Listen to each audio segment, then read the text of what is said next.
Sejak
Alim.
Kita dengan Australia. Artikel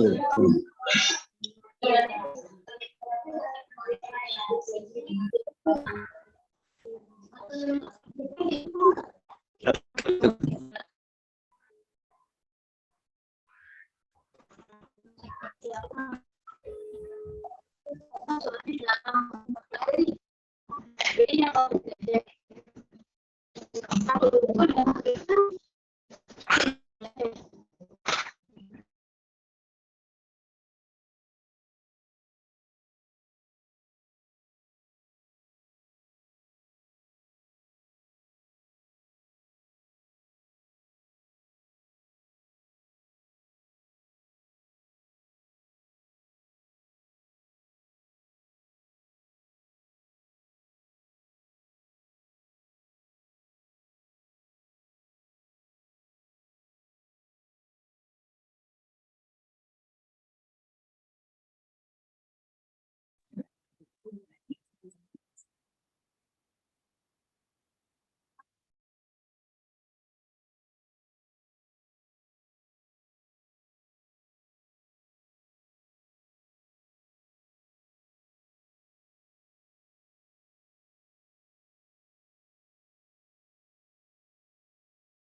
Nama-nama dengan S1-nya tuh.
Dini.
Oh, cuma handle-nya.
Iupane nasikil deloken.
My God, it's over.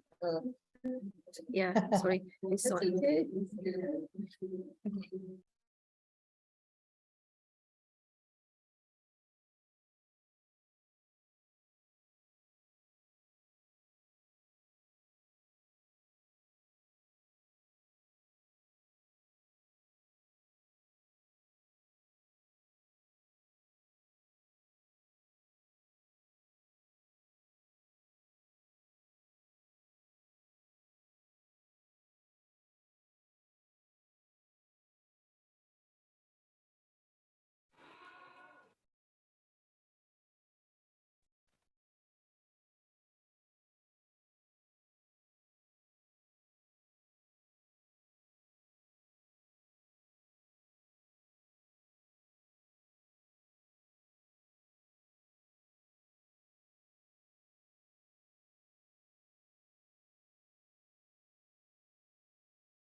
Check.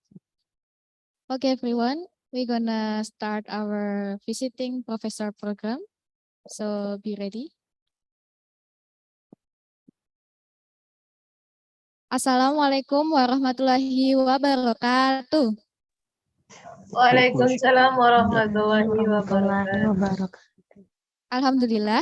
Thanks to Allah Subhanahu wa Ta'ala for giving us some blessing and mercy so we can join this meeting in the good condition and situation.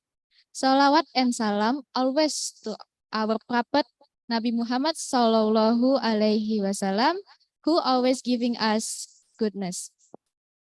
Hello everyone. How are you today? Okay, it's glad to hear you fine.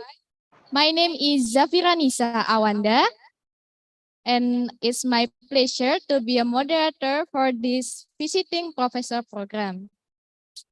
We hope you can enjoy our discussion today, and also you can have some benefit from it. And our title today is The Cornerstone of Early Childhood Education Through a Transformative Philosophy Lens. Okay, before we begin the presentation, let me inform you our agenda today. The first session is opening. The second session is presentation time. The third session is opinion, question, and answer session. And the last one is closing session. Well, everyone, let's open our meeting today by saying basmalah together. Bismillahirrahmanirrahim. Thank you. Ladies and gentlemen, our amazing speaker today is a professor from Lyon College, United States of America. So please give a warm welcome to Professor Dr. Martha Beck, Ph.D. Give applause, please. Yeah. Okay, thank you. So, Miss Professor Martha, how are you today, Professor? I'm good. Okay, is happy to see you around here. Yes. May I ask you a question? Sure. How is Yogyakarta so far, Professor? Yeah, well, I first came here in 2012, Okay. and so I liked it then. And then I came in, maybe 2015 for a short time, and 2017 for a short time, and 2022 in the fall, September, October. So I always like it. I like college. I'm a college professor, so I like students. Oh, so sweet. We are so happy to have you here, Miss Professor Martha. I'm sorry to say that I can't come back to Indonesia ever. So everything has to be online. Oh, And the reason is when I first came, I was in the hospital with food poisoning. And I had a reaction to the airport and then home for a week. But, I came back. It's like, okay, air filter, I'll be very careful, right? I got COVID. So this time, like, okay, I got dengue. So I can't, like, I'm too old. But I like it and I will miss it. And I'm sad. This is my last time to be, but I will do online, right? All sorts of things online is important to me. So thank you for your hospitality, right?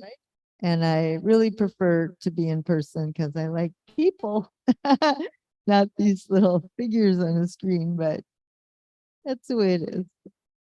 yeah, I'm so sorry to hear that, Professor. I survived. Yeah, it's good. I hope you get better soon. Yeah, so maybe we can go to the topic. Okay. So we want to know more about the cornerstone of early childhood education through a transformative philosophy lens. So are you ready for the presentation? Sure. Okay. If you are ready, then the time is yours. Okay. So I want to give you the big picture of how I got into Greek philosophy. because I had children when I was young, actually 21, 25, 28. So the whole time I'm studying philosophy, I'm also raising my children and participating in the community. So you know how a lot of MA, PhD candidates are sitting in their office or the library. They're not raising children or engaged with the society. So in my country, there's a lot of parents who think children are wicked by nature. They want to do the wrong thing. And the parents yell at their children a lot. And there's also a lot of childhood trauma. There's a lot of violence, a lot of war, PTSD. We have, a huge military, and there's what's called childhood traumatic experiences. And when children have those experiences, they act out, right? They misbehave, but if you yell at them, that's a trauma, right? They get worse because they're trying to survive. That's not healthy, right? But children are vulnerable. So you have to be very careful when they're young. Think about Indonesia. Like, you have a custom to sleep with your children until they're 4 years old or something, right? Somebody told me that. That's really good because they're secure, right? They trust people. People treat them kindly, and of course that makes them secure. So they assume everybody else is also trustworthy, and that's how they flourish. So when I read Aristotle, he talks about flourishing biology, and he said kids naturally want to flourish. Everybody naturally wants to develop their capacity and become a complete human being, right? But societies sometimes miseducate them, or people around them are corrupt or wounded. And so they get crippled, right, when they're little.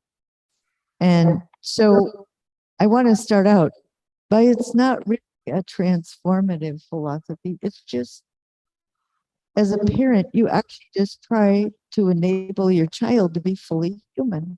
They want to be fully human. It's natural, right? So you're just trying to create an environment where they can flourish. So it's not really transforming them. Do you see what I mean? It's not like we're naturally bad and we have to transform these children, right? It's actually just letting nature be nature and letting them flourish. Okay? That's the philosophical context. And I do think philosophy has a lot of impact that people are not aware of, right? Anyway, so here's the model. It's called ancient humanism. What does it mean to be human? So we are a biological, spiritual, and intellectual whole. So you always talk about integrated education, right? So spiritual means living for the sake of something greater than yourself, right? So you don't go into teaching to get rich or powerful, right? It's a spiritual calling. You go there because you want children to flourish, students, right? Anytime you live for the sake of something more important than your own personal well-being, that's spiritual. The Greek word is daimon. The daimon is the mediator between the gods and men. We're aspiring to be bigger than ourselves, to pass on a legacy, to leave behind institutions or stories so that other people can flourish. So that's the definition of spiritual. So children have to grow up with habits. The main thing is they have to take pleasure in being virtuous. So, it's not like, don't yell at your sister, or I'll spank you. It's not like that. It's like, why would you want to yell at her? She's nice. She's your friend. right? And they'll figure that out, right? If the parents aren't yelling at each other, if nobody's yelling, it's not natural. Just, guide them so that they don't feel shame or guilt or threatened. Just, I don't know. My children could figure that out. They like to care. So you have to worry about empathy. How would you feel if someone did that? Kids figure that out, right? They're not very old and they can figure out the golden rule, basically. But all their authority figures have to be role models, right? What is okay? It's natural and it's spiritual. Those aren't split in any of the wisdom traditions, including Islam. Okay, Buddhism, Hinduism, Islam, Christianity, or Aristotle. There's no split between religion and science. That is a modern construct and it's false. So the virtues are not just morally relative, right? You're Muslim, I'm Christian, too bad, we don't have anything, right? And they're not based on these detached, universal, objective principles, right? They're contextual, but there's one goal: to promote flourishing. It's always the same goal. It's just a different way to get there, right? So normally you wouldn't lie. Lying is bad.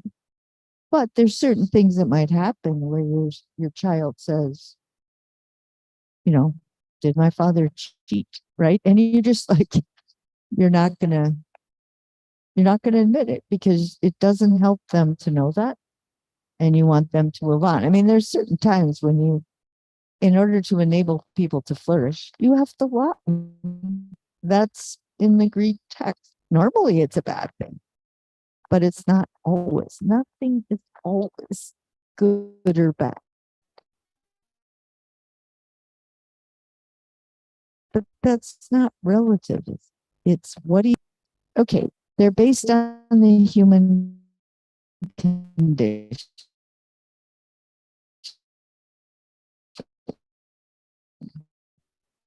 We're a biological creature. We evolved, but we these until we become aware that, and the patterns are actually out there, and we can learn. We can teach each other what we learned, the wisdom that we've learned, and pass it on. So the two basic drives are pleasure, eating, drinking, and sex, and aggression, right? Those are the drives we share with all the other animals, right? Animals have those drives. And the two most basic virtues are connected to them. So the virtue in relationship to the drive to eat is not to eat too much, not too little, at the right time, for the right reason. You don't eat for emotional reasons, right? In the right way, don't eat too fast. It's common sense, right? This model is really common sense.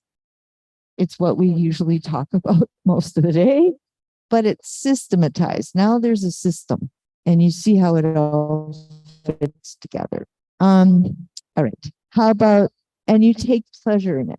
So my husband actually is incredibly wise about eating. Like he never wants to overeat. He never wants to eat candy or, I mean, it's amazing. I envy him, right? I don't want to do the right thing, but my reason tells me do it anyway, right? I don't care what you want.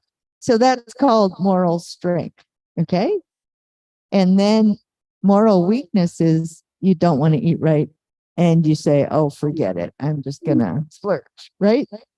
But you regret it because you know it's not right. And then self-indulgence is you don't know how to eat. You don't know sugar is bad for you, right? Okay, so those are the levels: wisdom, moral strength, moral weakness, self-indulgence. And you have that in relation to every virtue. Okay, so, okay, don't assume your children really doesn't want to eat, right? Healthy foods. So if you say, if you eat these vegetables, I'll give you candy, right? You're instantly creating this assumption that vegetables are not pleasant and candy is, right? And again, the body chemistry will go there, but you shouldn't go there, right? You should just, you train yourself and your children. Okay, so I did want to point out that you probably know this, the Dutch deliberately got Indonesians addicted to sugar so they could make money off of them. Did you know that? They got rich off of making you addicted, and you still are addicted, right? So if I were you, I think I don't want to be colonized. I'm going to change my diet because it's just colonialism. Does that make sense? Anyway, it's up to you, but there is this huge corruption of the system. Okay, so courage is the next one. This is what people are afraid of, which is why politics can appeal to fear and get people to do all sorts of stupid things, okay? Because societies construct what to be afraid of. And I mean, it's natural to be afraid, but societies construct things that make it worse or better. So we're afraid of course, pain, sickness, aging, and death. Okay. Animals are not afraid of aging. They don't think, gee, I'm going to die in 10 years. I think I better do a few things, a bucket list or something. They don't think ahead like that. They don't have ideas, and they don't have an image of flourishing that drives them. But human beings should, right? That's how they flourish. They get this idea and they make choices. So besides the fear of sickness and all that, we fear the loss of friends because we're social and political beings. In order to be fully human, we have to have a lot of friends.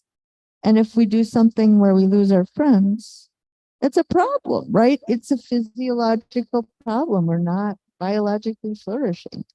We also fear being unable to succeed economically.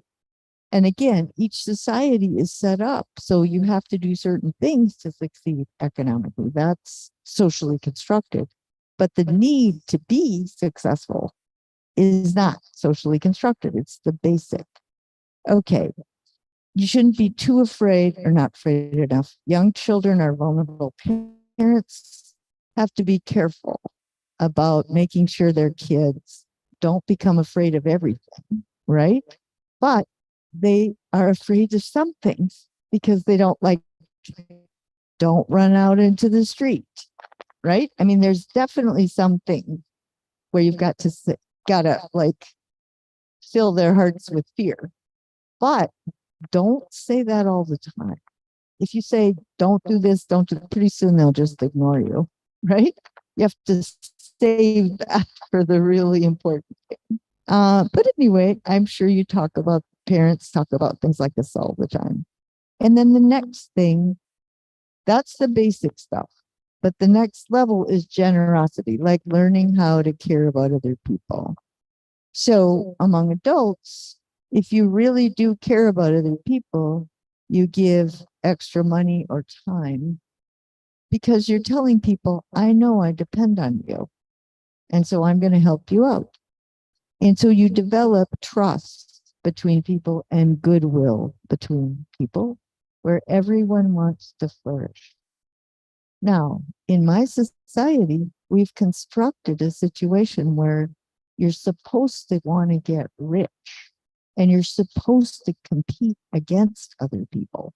And you're not supposed to have goodwill for other people or trust because to get rich, but then you're going to be successful and the economy will grow and everybody will be happy.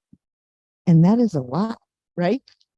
But I'm telling you, there's a lot of Americans that believe it, which is again why I like Aristotle's model, because Aristotle's model is actually true. And Aristotle says greed is the number one political evil. It destroys societies. because the rich just get richer and richer and the poor get poorer. And then there's this unrest and civil wars. It's the number one thing that destroys society. Where in America, greed is the number one thing that's going to save our society. So if you can understand that people really get the wrong ideas and they are really driven by the wrong ideas. And again, if the children take pleasure in caring, they become a lot more secure. You probably know this from your own kids. Even temperedness, knowing how to get angry. So there's lots of situations where it's appropriate to get angry. Ultimately, lots of those go back to survival, but you can get frustrated. You know about this. The idea here is that you can get too angry. Most people get too angry, but you can get not angry enough. If you don't get angry at someone when you should get angry at them, they don't figure out they're doing anything wrong, for one thing. But the other thing is you hold a grudge. All right. I don't know about you, but that's the way I am. Like, I never show anger. But then in my head, I remember something from like 20 years ago. Yeah, they did that. I'm so mad. My sister will say, Martha, get over it. But so this is basically a physiological model. It tells you how to have a healthy brain, literally. If you don't get mad, the brain chemistry is going to get stuck, right? And you're not going to be able to flourish. You just have to get over it. And again, they learn, okay, so they start out learning through imitation. Like, you can't reason with a 2-year-old, right? Okay, don't run in the street because cars are just don't do it, right? But I always wanted to talk to them as much as possible when they're as young as possible, so they know I have my reasons for telling them things, even if they don't really understand it. I show them that, yeah, it's not just because I said so, right? It's really good for you. Now, my family thought I was really ridiculous when I'm sitting there reasoning with my 2-year-old. Come on, they don't know what you're talking about. But it's kind of accountable to you, right? I have to make sure that I have a good reason for telling them this, and right. So again, the issue isn't just a power issue. It's a truth issue. It's about protecting them and getting them to flourish. Okay, so my son teaches in an inner city school, and he has a lot of students that have been traumatized. And it's very hard once that happens. But anyway, so love is what we're born with, and we always need it. So whatever students you have, underneath whatever acting out they're doing, you just keep remembering they would flourish better if somehow you can communicate to them that you love them and you care about them. Okay, we're social and blue. Okay, so these are the virtues that develop later on in life. So that's why I didn't talk a lot about them on a program about elementary. But just to think about broadly, rational ambition is that you come to a certain point in your life, usually college. That's why I like teaching college. You find out what you're really passionate about, right? And then you go get the degree. And then when you get the degree, you use that to help other people, right? That's ambition. It's good to be ambitious in the sense that work hard, get a degree, get a career, as long as not for you to make money or power, it's for you to help other people in the way that you think is the best way for you. Rational honor is when job description, you have all these roles that you play, but you can also do all these extra things to create a higher quality of life, right? Like some people who work here, they do everything, but they don't talk to anybody. or they do everything, and sometimes they're kind of nasty, but you know, they do their job. That ruins the community, right? Where other people, you know, go out of their way to just be nice, to do extra things. And it makes a big difference. And so that's why you should honor those people. Again, because we want to create this very tightly woven social fabric. So the image is a fabric of people woven together tightly. So if there's an outside threat, they have resilience, like the culture has resilience. So you love being moderate, like you like being middle class. You don't always want more material things. You don't resent the rich, but you work hard enough to get to the middle class. That's important. And then you know how to make laws and institutions that promote flourishing for everyone and a strong middle class. You know how to distribute social goods. So the society has education, healthcare. They have these social goods that you can't just create yourself, right? So, for example, if the US had given me a scholarship to get a PhD in math, that would have been a complete waste of money. Social goods, right? So some people are better than others, and they're more conscientious, and they do the research, and they do, you know, the kinds of testing that would make sure everybody gets to do the thing that they can contribute best. Knowing how to punish lawbreakers with the goal that they can come back into society. So in Norway, they have the criminals live out on an island. They're treated like adults. They get a small income. They can buy stuff at the canteen. They each have a job. The main thing is they're treated with respect. And then they want to go back and live that life. And we have the most prisoners per person. They're treated like dirt. They're humiliated. It's really a bad dynamic. They aren't given any skills to have when they leave. They aren't given any housing or money. They just sent right back. The average prisoner in the US goes back 6 times before they finally decide they don't want to go back. That is stupid. It's a waste of money. And you don't care about someone else's flourishing. Why not? Like, okay. And then a judge and a jury knows how to apply the laws to a particular situation. Okay, justice is the highest virtue because you use the power you have for the benefit of the people, right? What I've said that quite a bit. But the point here is it doesn't matter if it's a monarchy like Xi Jinping, right? There's one person at the top. Or there's a small aristocracy, like in Jordan, there's kind of an extended family, or it's a constitutional government. All three of those can be just or unjust. They're just if the monarch rules for the benefit of the ruled. They're unjust if the monarch is corrupt, takes everything for himself, right? And the Aristotle says, in theory, a good monarch is the best organization because they have in their head the plan and they just follow through on it. The trouble is the monarch dies and then you're in trouble. So it's not a good plan for over time, right? How do you educate the next generation? A lot of very good leaders have had children that are totally worthless because they didn't grow up having to do anything.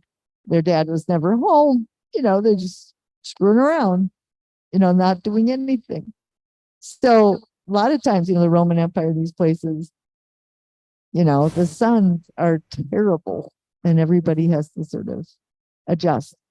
So, and a aristocracy is good, except that people who really are good at ruling have children. And lots of those children aren't any good, but they don't want to, like, someone tells you, well, your child is really a natural ditch digger, you know, they really ought to be a janitor. Something wrong with that. Well, of course, they think there's something wrong. So they pass on their privilege to their children who really are not good. So it turns into the rule of the rich. Instead of the rule of the best people with good judgment, it turns into the rule of the rich. And then in constitutional governments, where you have laws and the people vote, if the people are corrupt, people just want to use the system to get rich and powerful, and they don't care about flourishing, they will lose their democracy. It's unjust. So a society isn't just because you have elected officials. Okay? That's not the criteria. The criteria is if the power is being used to promote human well-being. All right.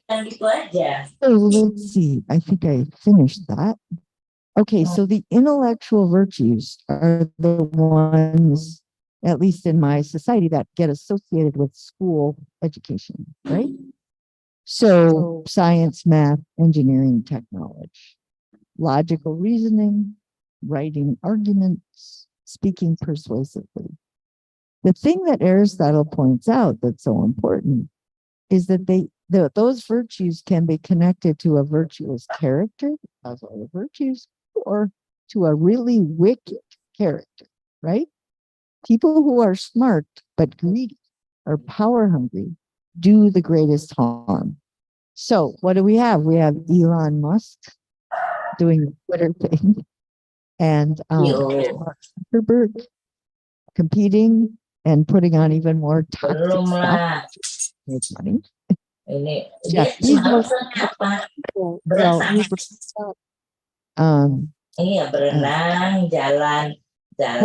Charles Koch was an engineer, he got a degree from MIT. He's obsessed with fossil fuels.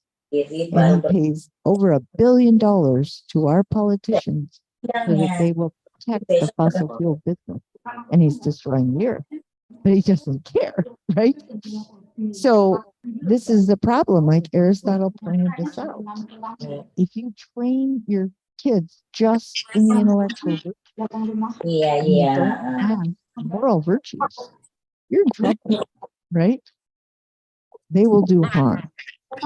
So the vices are greed. Again, that's the worst one. That's what motivates Zuckerberg, those guys. Arrogance. You think you know what you don't know.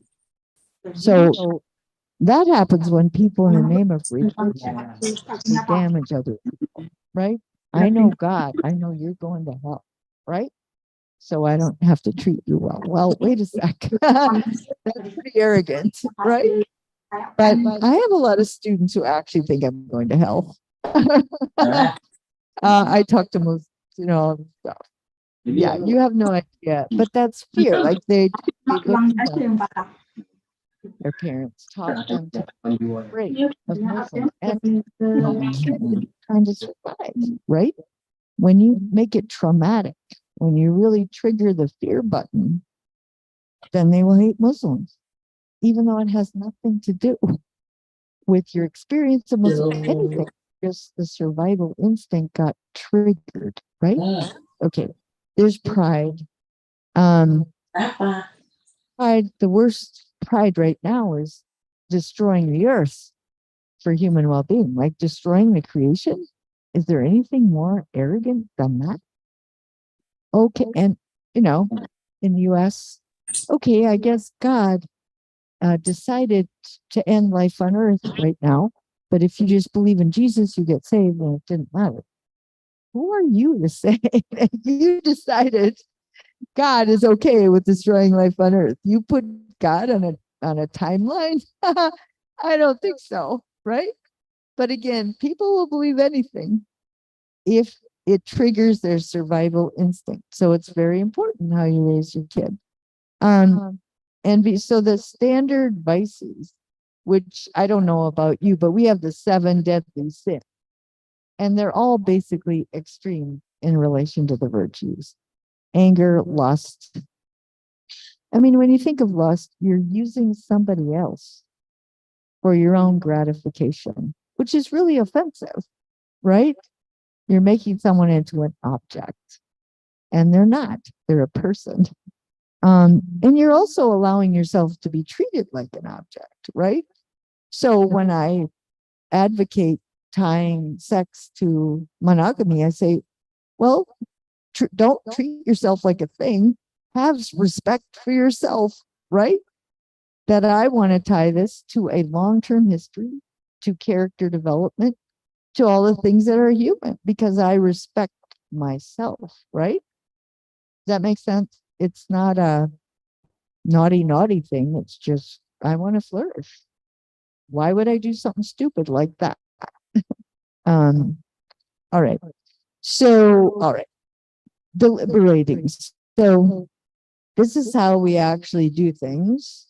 We want to flourish, and we have these particular decisions. So everybody's goal is world peace, right? Does anybody doesn't want world peace? All right. Well, should I eat an orange or a banana to promote world peace? Should I take this class or that class? You know, the particular decisions you make are a long way from world peace, right? But they should never be separated from it, right? Everything you do sort of leads toward more flourishing or leads away from it, right? No matter how far away from it is, it's always the standard. All right. And then what you do in a particular decision is, yeah, I want world peace, but here are my actual choices, right? Which is pretty limited. But sometimes people rule out an option that actually they could have chosen. Some people think certain choices are possible when they really aren't, right? So then you debate what's actually possible and which decision is best and why, right? And then you have to communicate to the people involved to convince them that you know what you're talking about, right? So they'll follow what you do. And I think if you think about it, we do that all the time. All right. That's why I like this. I'm going, how did they know? Right? How did they know? They're describing my inner life and most of my outer life. All right. So Panchasila, this is, important that Aristotle is very compatible with Panchasila. Did you figure that out? Like you probably maybe figured that out while I'm talking. Is that a Hindu guru, Buddha, Muhammad, Jesus, Confucian, and the nature, they all exercise these virtues all the time. Does that make sense? They all stood up to authorities. They had the courage to criticize power, and they got punished for it, right? But it's just so amazing. I teach a class, and we just go through the Analects or part of the Quran or the Sermon on the Mount. And I mean, the students get kind of eye rolling, like this is so obvious, right? What's the problem? Why do we have these problems? Well, ignorance. That's the problem. You don't know. That's why I like being a teacher, right? People have good intentions. They're just ignorant, like they don't know. So then Aristotle did think there's this force. It gets translated as the word God, but it could be karma from Hindu and Buddha. And it could be Allah, obviously. But the main thing is there is an order there, and we can understand it, and we can learn, and we can teach each other how to live. It's not a crapshoot.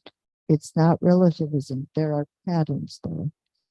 Humanitarianism. This is another really important thing, right? It's ancient humanism. It's not modern humanism. Modern humanism, there's lots of types. But in general, it was the purpose of knowledge is to exploit nature. And the purpose of scientific knowledge is to manipulate people so they become good. And the ancient humanists, like, no way, Jose, that's not how to flourish. So, but Panchasila is very consistent with ancient humanism. And so I feel like my job is to just tell you that you know Islam way better than I do, right? But all of those ancient wisdom traditions, they unified reason and faith. It was a way of life. It was colonialism that labeled these traditions religions and said, that's religion and science is over here. These people are primitive and inferior, therefore we can exploit them and their resources, right? Because they act on religion. So it's a completely colonial word. The people who exercised, who were Hindus, they thought of it as a way of life. Okay? In Greek, there's a logos, is an argument. Virtue is not a logos, it's not a set of definitions. It's an ergon, it's a way of life, day in and day out. So, obviously, Hinduism, Buddhism, meditation, but the whole reason Muhammad, the story is that the basic virtues are the same, but Jesus died too soon. He didn't get married, he didn't have a family, he didn't have to provide for himself, he didn't govern. So Gabriel sent God to teach Muhammad, for Muhammad to give a way of life, literally. So you could actually incarnate, you could live out the same values, all right? So how come we become enemies? It makes no sense. But anyway, I do want to impress that on you, that you have a very good political ideology for incorporating these things. Unity and diversity, people are different, they have different backgrounds, but they have the same humanity, right? They all want to flourish. Number 4 really stood out because it's wisdom through deliberation, to what I'm saying, the art of deliberation.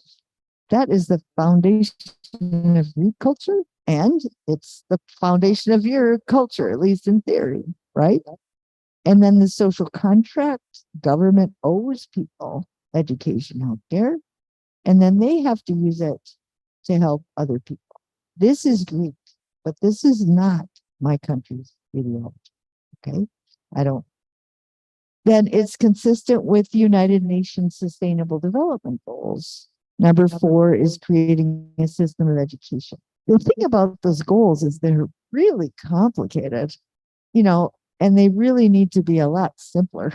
But it makes sense that Indonesia has always been a big supporter of the United Nations because it's consistent with their ideology and hopefully their culture. They're sort of living out their ideology. So the goal now is to combine modern science with ancient virtues, right? So this is imperative or we're all going to die, okay? I have followed the environmental issues since 1968. And I'm telling you, we're all going to die unless we really change this paradigm. But I'm more hopeful now than I've been my whole life. Because very recently, Bill Gates saw the light, and he's got his billionaires, and they're working on getting to zero carbon by 2050. And he's got billions of bucks behind him. But then Xi Jinping, I knew that the Belt and Road Initiative was coal oriented, right? So, more and more coal. And I thought, China, you can't do that. But I read about his background. He wanted to go green way back in college, and he was a chemical engineer. But he thought of this as a temporary situation so that the countries that have the coal can make some money, but China can develop. And now he's going green big time.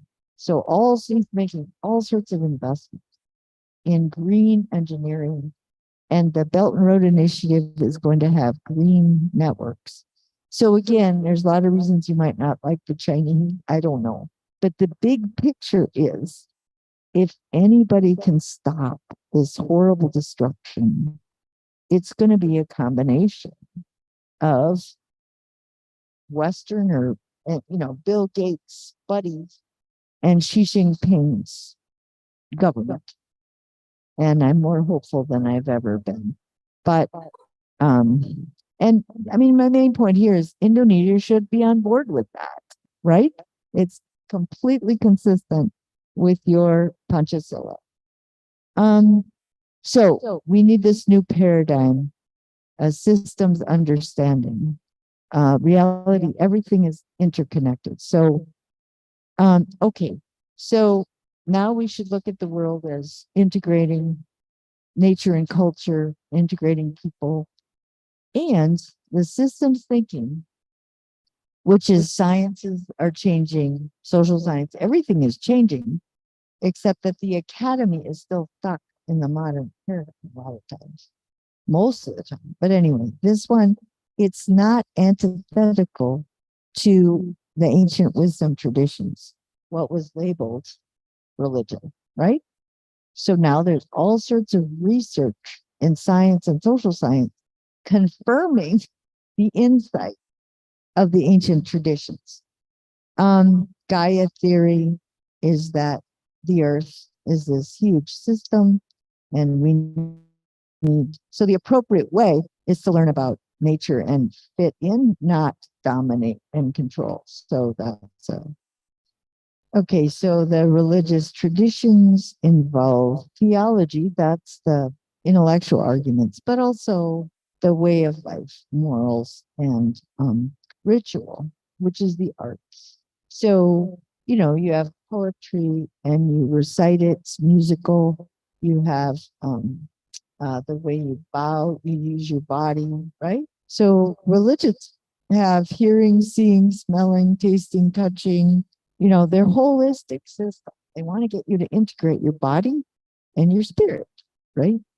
And they're very wise about that. I mean, yoga, I mean, lots of people have figured out, gee, those Hindus weren't so stupid. They were actually pretty smart. Yeah. Okay, so the arts are important. And that's a thing for children, right? Children learning to really enjoy life by dancing, singing, just celebrating their sensuality, right? They shouldn't be sitting down all day. They should be, well, running, okay, sports, but also dance. Dance is creative. You don't create a soccer game, you follow the rules, but you can create a dance, right? And so I did want to emphasize that that should be a part of elementary education. And we're cutting out the arts in our, because all we care about is STEM. That isn't going to work. You can't just stuff a kid's head with science and technology and they'll be happy. They won't flourish. They need singing and dancing. Storytelling, that's another thing. So telling stories about Muhammad or Buddha and Confucius, some of those stories you get from the annals, right? But I think you should encourage children to make up their own stories because they're all similar people. And so you make up a story where Jesus got mad or Muhammad got mad. There probably are some stories, I think, of Muhammad getting mad, either for the right reason or for the wrong, and he gets in trouble. Anyway, so, or a child could tell a story that really is about their life, but they've made it into a story, right? So there was a little boy and he was annoyed with his little sister. And he really didn't like it when she did whatever, right? Jumped up and down on his lap or something. But he thought his daddy was very patient with the little sister. And his daddy said, Muhammad was patient. And that's why I like being patient. He doesn't say, be patient, right? Like you don't really want to do that. He's saying, I like being patient. Muhammad was patient. And then the kid, he can tell a story about it. So the story can be, well, he changed his mind and now he's patient and he's happy, right? But I just encourage all sorts of storytelling where the kids can actually express their experiences. They also can link together all those traditions in Pancasila. And that was a really big deal in Greek civilization. Storytelling was huge. But I'm not going to go there. They had 9 muses.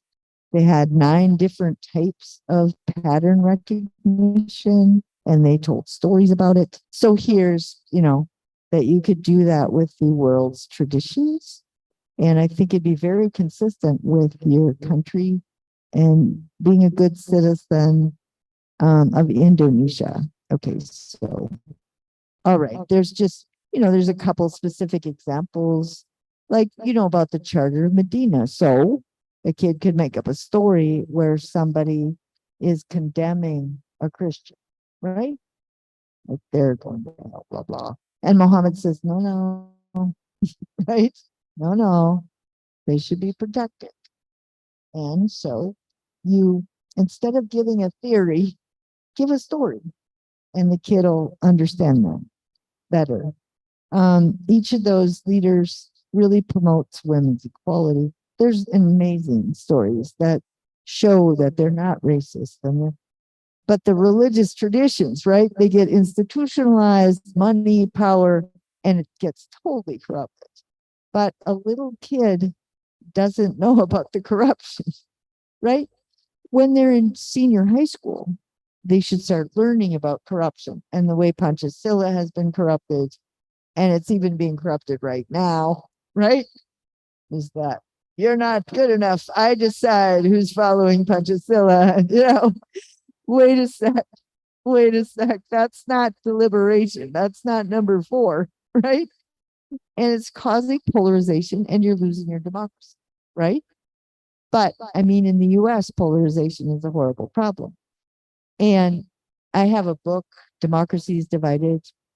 Well, many books, not one. The first step in the loss of a democracy is polarization. So again, you have a great document that says Indonesians talk to each other, right? It really is, you can use it to really do what you really need to do to get better. Okay, so these are suggestions for texts. Thank you for inviting me, right? If you want me to quote from any of those texts, because I teach these classes, like the quote where Confucius says the golden rule, basically, and then Jesus says the golden rule. So the first day of my class, I say to my students, do you think the golden rule is true if Jesus says it, but it's not true if Confucius says it, right? And I say, if you really have a problem with that, it's only Jesus, you probably shouldn't take this class, right? I mean, I'm not going to try to change your mind, but you will be miserable in this class because the class assumes it doesn't matter who said it. It matters if it's true, and it matters if people live that way, not just say it, right? Anyway, so I think that we should return to these traditions, not just Indonesians, but because Indonesia is the 4th largest country, the 3rd largest democracy, and it has so many moderate Muslims. And the scholars are publishing about Islam and how originally it was moderate. So the thing that's important is that Islam in the Mideast was completely corrupted by the Sunni Shia split, which has nothing to do with Muhammad, right? Muhammad would be furious about what happened because it ruined Islam. But the Indonesians know that because they don't have that. But the key is, they come to Mecca. Do they tell the people there about their Islam? Or do the people there, like the Saudis, the Wahhabis, try to change Indonesians to a more extreme Islam? But again, you have the historical, there's no way to think Muhammad would have wanted the kind of tribalism and animosity that's among Muslims and Christians in the Mideast, right? Now, the Mideast has a lot of great traditions and intellectuals and all that. But, Indonesia needs to become part of the conversation. Because if we're going to create a global community, they should really be part of it. So China has one kind of democracy, US has one, Indonesia has one, European countries. We have to be multipolar and we have to be open. All that matters is that the rulers rule for the benefit of the ruled and they create a middle class. And that, to me, should be what democracy is about. Human flourishing. But you don't have to call it democracy, call it justice. And then say not all democracies are just, right? Does that make sense? It's just words. The point is to promote flourishing. Call it whatever you like. All right, so that's it. Thank you. Thank you for listening. And I appreciate your time, right?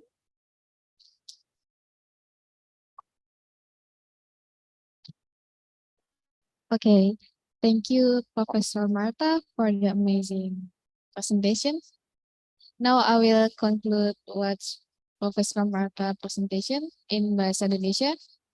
Jadi intinya apa yang tadi disampaikan oleh Profesor Martha adalah tentang transformasi pendidikan PAUD ya, Bapak-bapak, Ibu-ibu. Jadi contohnya seperti kalau misalkan zaman dulu anak-anak itu orang tuanya terlalu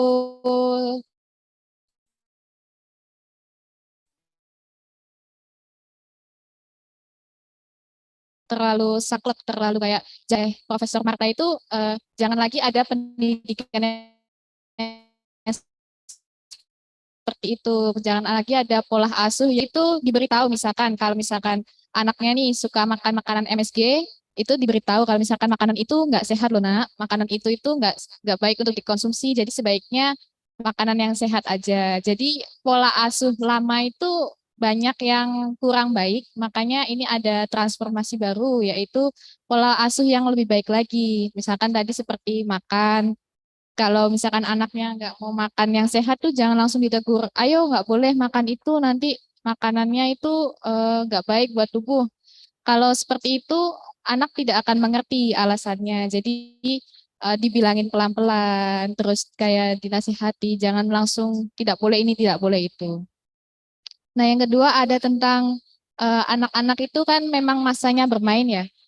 Kalau orang tua zaman dulu itu mungkin banyak yang melarang, jangan main ini, nanti begini, jangan main itu, nanti begitu. Nah, transformasi baru yaitu mungkin anak itu dibiarkan saja bermain. Tapi kita sebagai orang tua atau sebagai guru, kita juga peringatin, ayo nanti kalau misalkan kamu naik ini nanti bisa jatuh. Tapi kalau misalkan anaknya nggak mau nurut ya terserah aja. Tapi kita selaku itu jangan nggak boleh ini, nggak boleh itu. Nanti anaknya langsung takut mau main, apa aja takut. Padahal kan maksudnya tidak seperti itu. Jadi biarkanlah anak itu ada kebebasan untuk bermain dan belajar. Jangan apa-apa itu dilarang, nggak boleh gini, nggak boleh gitu. Nah itu yang dimasukkan Profesor Martha tadi. Jadi kita tuh harus merubah pola asuh, jangan yang tadinya strict harus gini, harus gitu, kita perlembut lagi. Kita kasih sebab akibat kenapa sih dia nggak boleh makan ini atau kenapa sih dia nggak boleh bermain itu gitu. Dan juga ada beberapa pola pendidikan ya tadi seperti yang disebutkan itu kita itu harus mengajarkan anak untuk memberi. Jadi dengan memberi kita itu mengajarkan anak kalau kita itu sebagai manusia tuh saling membutuhkan satu sama lain. Itu kan juga nggak kalah penting ya. Kadang anak itu ada yang terlalu egois atau terlalu individual. Nah dengan berbagi, dengan dia memberikan uang atau makanan, anak itu akan belajar menjadi pribadi yang oh ternyata aku itu butuh orang lain juga. Oh orang lain itu perlu aku tolong gitu. Dan juga ada beberapa teknik lainnya seperti teknik bercerita. Dengan teknik bercerita itu anak akan mengetahui pesan moral dari inti cerita. Jadi dia bisa memahami misalkan cerita maling kundang itu kan intinya tidak boleh durhaka pada orang tua. Nah, jadi beberapa materi telah disampaikan oleh Profesor Martha itu mengenai transformasi dari yang tadinya orang tua itu terlalu tegas, terlalu tidak boleh gini, tidak boleh begitu, menjadi lebih lembut lagi sehingga anak itu akan lebih bisa bereksplorasi dengan lingkungannya dan tidak takut mencoba sesuatu hal yang baru.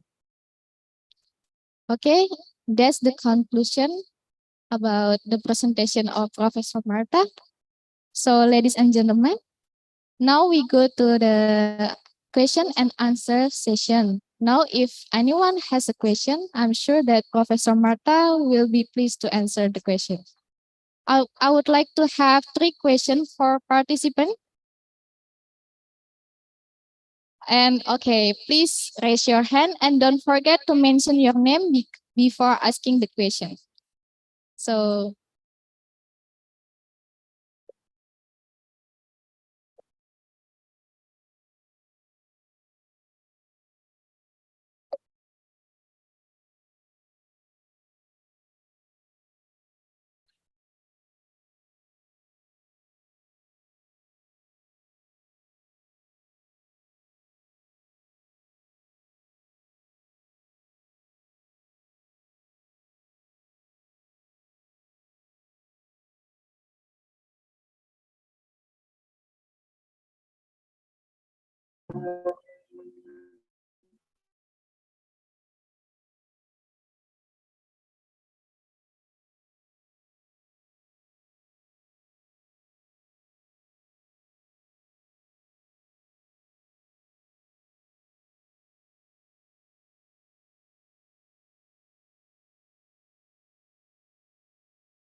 It's very different here.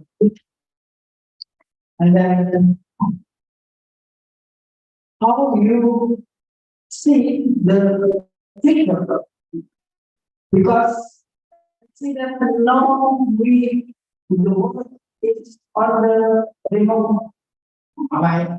Remote, remote. Because we know that the city, all the modern people live. If they say they want, but the more okay, I really know that. So how do you see the future? How do you see the future? The last time I even about something, so I have some like the answer from if I wrong perspective. For the time developed by tradition, because we oh yeah, tradition. I developed tradition. The tradition give the science chance to develop humanity. You know, the science in the West. Yeah. But it also influence Indonesia. Yeah, because me and my child, the curriculum that I get is like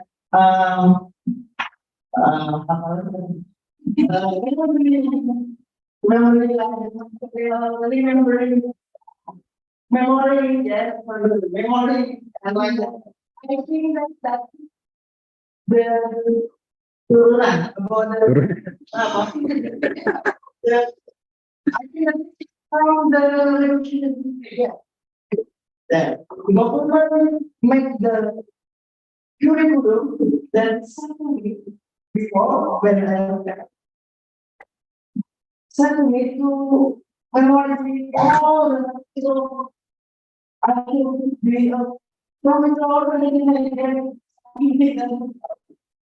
Okay, so saya sendiri answer to that problem. So, how system thinking can influence how system thinking can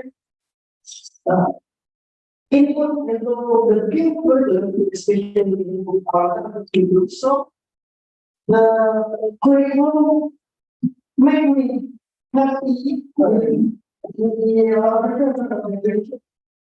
Also in this, the definition of happy is that's important. But also, the side development is not also the side. Yeah. I'm sorry about my mind.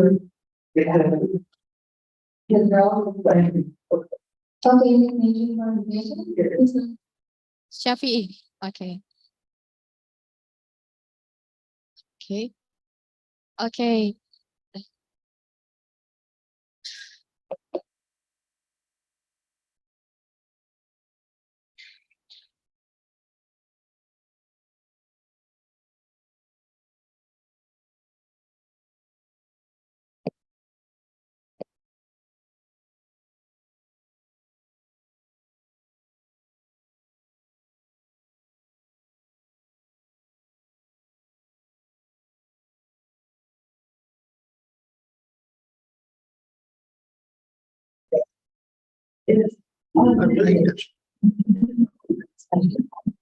But I think that the reply we talked about there. Oh, Okay, so first of all, happiness, Aristotle's, that's what it's normally translated as, happiness. I translate it flourishing because people have these terrible associations, and they're modern, actually. The utilitarians in modern West talked about happiness. And actually, it's a better translation because the word is called eudaimonia, which means a healthy daimon. And all of these passions that living for the sake of something, those are all daimons, right? The mediator between heaven and earth. So to say you have eudaimon means that you are actually engaging in all of those activities. And so the word happiness, of course, is utilitarianism, which is moral relativism, which is, well, we don't tell people what makes them happy. We just look at what sort of policies to have so everybody's happy according to their own definition of happy. Oh, that doesn't work. Right. But so let's see. That was the first part of your question. What was this? Oh yeah, okay. I know that I was just this morning talking to a school where there's English teachers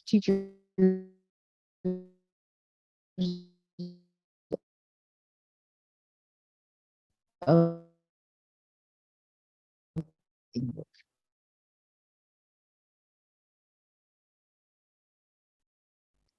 And they're talking about on this old model. So I taught these Asian countries. They're trying to develop, which means STEM, right?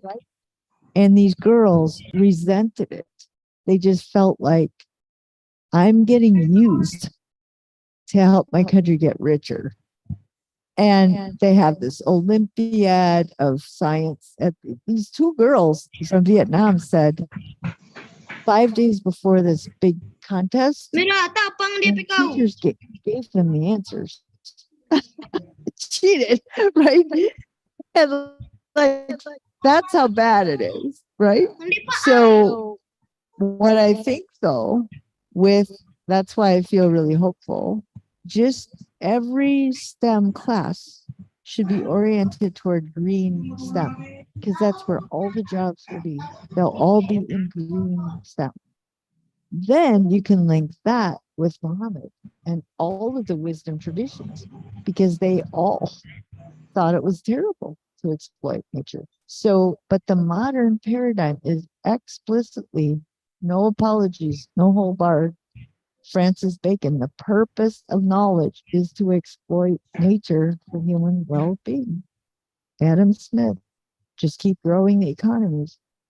And Adam Smith knew that eventually the resources would run out, but it was like 1,000 years into the future. Plus, what they thought, by that time, everyone will know what a great benefit science was. And they will do whatever the scientists tell them. And religion would have died out, right? They're wrong, right? And it's not because religion is backward and anti-scientific and the people are primitive. It's because these wisdom traditions actually tell you about life, which includes the exploitation of pleasure and fear. And the Enlightenment people thought we're going to condition people out of that. They're not going to have that because we'll have social behavior modification. And they're wrong. So what actually happens is that, most in my country, most of the sciences and social sciences are dedicated. People are hired by corporations to corrupt people's desires. So they're not pretty enough, they're not thin enough, their skin is white enough, right? So that you'll buy the product. A lot of social science techniques, very effective in manipulating people and making them irrational. So they'll buy stuff they don't need. And then the techniques for generating fear and getting people to want to spend more money on military, right? So the Enlightenment did not work, right? It clearly didn't work, but nobody knows the philosophy behind it. I mean, Neil deGrasse Tyson is like the world's most famous physicist. And he wrote a book about basically his big picture idea that science is so great. He never mentioned this philosophy behind the Enlightenment science. There's just incredible stereotype. Religion is primitive and anti-science, right? And during COVID, right? It's all the same stuff again, because religious leaders use fear and God and all that as a tool to do whatever they want. So that's all the science people noticed, was that these religious people aren't getting vaccinated because they're anti-science, right? But that does not have anything to do with the origins and the beliefs of those traditions. But I don't know anybody who teaches and writes about the things I do, even though they're common sense, right? It's common sense. No, it's what your mother should have taught you, But the Enlightenment was not common sense that you can exploit nature forever, or you can condition people out of instinctual drives. That's not common sense. But that gets passed off as fact. We just need more fact. We just get more fact. We get more knowledge. It'll all work out, right? It's a completely blind faith. Now, does that answer all of your questions, or did you have another question? It was the happiness and the curriculum. And, all I'll say is that maybe at home you have to supplement it, with the arts or the storytelling. But you have a basic intuition. That's what I wanted to say. This should be your intuition of what you want. You have to make do. But even in your Islamic institution, you might have a very standard curriculum you have to teach. But you create a culture. You can create a culture where people talk about sustainability. And you just tell, okay, so there was a chemistry professor I was talking about. And she said, we have to teach it in this very modern way. Because all the textbooks, all the tests, I say, yeah, just tell people that this is the modern philosophy and it's not true. But in your lifetime, that's the thing that gives me hope. You must tell students. It will change. And the textbooks will start assuming sustainability. Chemistry will be green chemistry. It's just that people are behind right now. But by the time you're in 10 years, 20 years, it will change radically. And I have an obligation to tell you that. So, right, you can teach an integrated curriculum informally, even if you can't do it.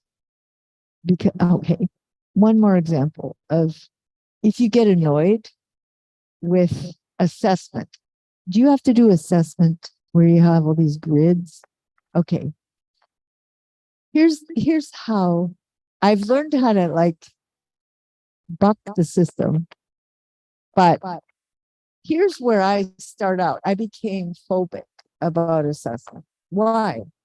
My hero is Socrates, and he was in Greece, and the Oracle of Delphi said there's no one wiser than Socrates, and Socrates is a stoner. Said, what the heck? This couldn't be true. Like, I don't know anything.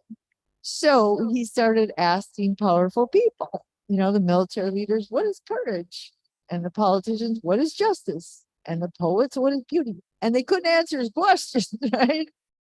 And so he decided, I figured out what the oracle said. It didn't say that I was wise. It said no one is wise. The only reason I'm wise is because I don't think I know what I don't know, right? I don't pretend to know. All right. So if I'm really a good teacher of Plato, my students will say at the beginning of this class, I really thought I knew a lot. And now I think I don't really know much of anything. Will that do well when I get a promotion? I'd lose my job. Do you understand? That's how different the modern paradigm is from the ancient paradigm, right? So if you get frustrated, just remember me. Like, I'm the epitome of someone trying to do the opposite of what those. It doesn't. We're not talking about more knowledge. We're talking about reflective consciousness, thinking about your thinking, thinking about the context, and the assessment business does not test for that. It just does not. It's a part of the modern world. They destroyed that's ancient, that's right. But if you know it, you can sort of move forward and figure out what to do. If you don't even know what's going on, or you're just frustrated. But I just want to offer you what helped me a lot, right? This helped me a lot, that I could see what the problem is. And I could get the first step of understanding it. And then the next step is figuring out what to do. And then you're not so angry and frustrated all the time, right? Does that make sense? No, I do think that when people in developing countries learn empiricism and positivism, deconstruction, it's just Western brainwashing, colonialism all over again. Because there's cutting edge thinkers in the West, like the neuroscientists, who say, no, that's all wrong. This is what we know about the psyche now. And so this is how we should educate. I'm reading this book and I'm saying, that's what the Greeks did, you dork. Like, yeah, you think you created something new and you're so stupid. Oh, it's so irritating. But it's still, I finally, you know what I mean? I was really frustrated when I was going through grad school. And I thought, I don't agree with any of this. I think this is all wrong. And I'd ask myself, well, what do I think is right that makes me think this is so wrong? And it took me decades to answer that question for myself. Like, I was about 60 before I figured it out. And it was really frustrating. That's why I want to, give talks and say, look, I hope this helps you. I'm giving people what I needed, right? As a grad student or as a teacher. So I hope it helps.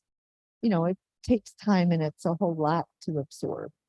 But that's why I like that I will give other talks, the online.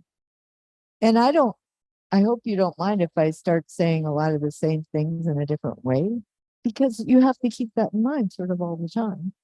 There's nothing wrong with it repeating. Like, new knowledge isn't going to help, right? It might help, but it might not, right? You might, that's what wisdom is called: reminding, remembering, recollecting, because it's reflective consciousness. You can gather a lot of new knowledge. That is not going to, you can't digest it unless you can reflect on it and incorporate it into the bigger system. Does that make sense? Okay. Okay, Professor Marta, thank you for answering the question. So, Mr. Safi. Okay. Thank you. Those are really good questions. Okay, thank you for the question. What is the journal that you worked on? Out of Tarabaya? What?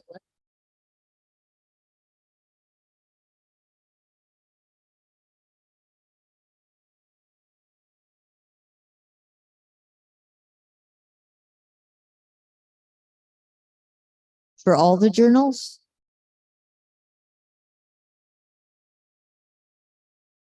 Oh, yeah. Yeah. The one that you, yeah. Okay. Yeah. Yeah. Okay. That's good. I really read the abstracts, and there were a number of them. If you remember, they refer to culture, some of them. That's what I'm talking about, right? This is culture. It's not just knowledge, right? Yeah. And I actually wanted to read them and take quotes, from my future work. And I haven't taken the time or had the time. And I don't know how heavy my suitcase is going to be, but I'll take it with me. And then if they tell me you got to throw away about 15 pounds of stuff, it might not get to the US, but thank you for giving it to me. I mean, there was a few of those articles that it would have been nice for me to say, this is where ancient humanism comes in, right? Does that make sense to you? That some of them are working on broader cultural issues. I can't remember specifically, but okay. Right. Thank you, Professor Marta. So there's a question from Mr. Safi to Professor Marta. We have an interesting discussion, but sadly our time is over now. So we have reached the end of this presentation. I would like to say thank you for Professor Marta for the presentation, and also thank you for all participants. And for the end, please give applause to Professor Marta. Yeah. Thank you all. Thank you all for joining our discussion. And that's all of our program today, Visiting Professor program. We hope you enjoy this program and have a nice day. We can see you later. Bye-bye. Yeah. Okay, anyone in this room, please take a picture together with Professor Marta. Yeah, please take a picture together.